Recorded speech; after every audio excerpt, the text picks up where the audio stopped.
Жалқау қоян. Баяғы өткен заманда орманда құрғақшылық болыпты.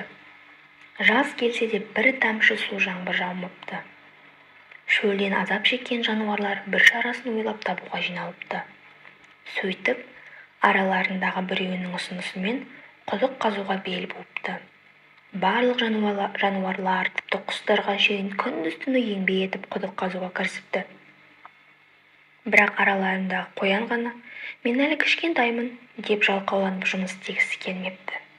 Қоянның бұл еркелігі өзге жануарлардың ашуына тиген. Сөйтіп, жануарлардың еңбегі босқа кетпей, қазған құдықтарынан мұздай су шығады. Мұны көрген олар қуанып, суды қанып ішіп әрі жуыныпты. Ал құдықтың қазылуына көмектеспеген жалғыз қоян ғана су іше алмапты. Орман патшасы арыстан қоянның құдыққа жақындамауы үшін күн сайын кезекші тағайындапты. Қоян істеген ісіне іштей өкінсе де, бұл өкінішінен ешқандай пайда болмапты. Бір күні түнде кезекшілік кезегі пілге келіпті. Пілмен дос болған қоян ешкімге білдіртпей су берер деген оймен қасына барыпты. Сөйтсе піл ұйықтап жатыр екен.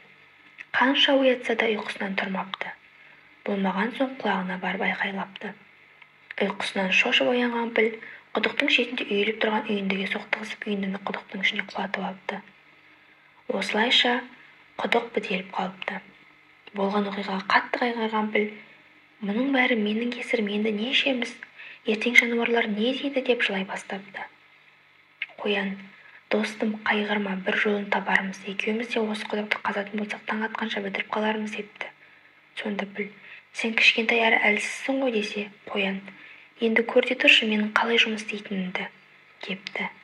Шынында да қоян білегін сыбанып іске кірісіп, таң атқанша пілмен бірге құдықты қазып тастапты. Ертеңіне піл барлық жануарларға қоянның еңбегін айтып мақтапты. Барлығы шапалақ ұрып, құдықтан су ішуіне енді лайықты болғанын айтты.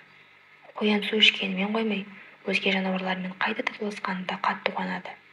Өзін орманның бір мүшесіндей бақытты сезініпті. Олай болса, еңбектің наны тәтті, жалқаудың жаны тәтті деп ата-бабаларымыз бекерге айтпаса керек.